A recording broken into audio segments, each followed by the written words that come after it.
বিবস্ত্র অবস্থায় ফরজ গোসল করা যাবে কিনা। একজন মুসলিম সর্বাবস্থায় এমনভাবে থাকবেন যেটা একজন ভদ্র মানুষের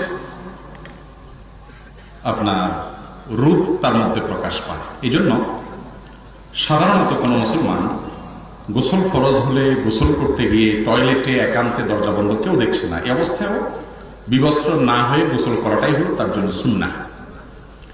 অর্থাৎ শরীরে পোশাক থাকবে। যদি নাপাক থাকে তাহলে কি হবে?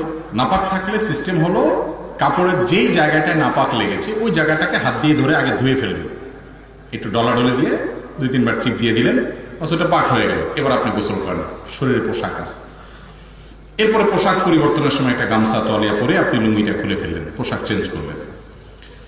আর যদি আপনার অন্য কোনো কাপড় না থাকে, কাপড়ে কোথায় নাপাক লাগছে আপনি বুঝেন না, আপনার সুসিবাইও আছে বা যে কোনো কারণে হোক আপনি পুরো কাপড় খুলে ফেলতে চান, জায়েজ আছে।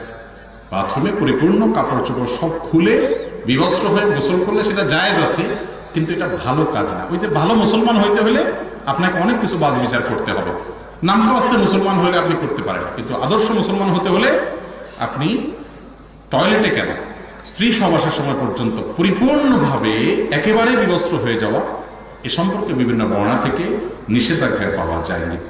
এই জন্য চেষ্টা করতে হবে কাপড় চোপড় শরীরে রেখে যথাসম্ভব, আর কিছু না হোক উপরে একটা কাপড় দিয়ে দিলেন, একটা কাঁথা দিয়ে দিলেন, কিছু একটা থাকবে। গোসলের সময় একটা লুঙ্গি আপনার পরনে থাকবে বা একটা হাফ প্যান্ট অন্তত কমপক্ষে থাকবে। কারণ এখানে নবী করিম সাল্লাল্লাহু আলাইহি ওয়াসাল্লাম বলেছেন এরকম একটা প্রশ্নের জবাবে যে আল্লাহকে অন্তত লজ্জা করা উচিত, যে আল্লাহ তো সবকিছু দেখেন।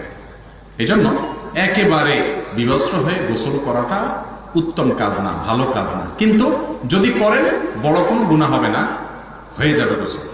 কথা কি বুঝতে পারছি? এখন আপনি এ ক্লাসের মুসলমান হতে চাইলে বিবস্ত্র হয়ে গোসল করবেন না, আর বি ক্লাসের মুসলমান হতে চাইলে করতে পারেন, কিন্তু বড় কোনো গুনাহ তাতে হবে না।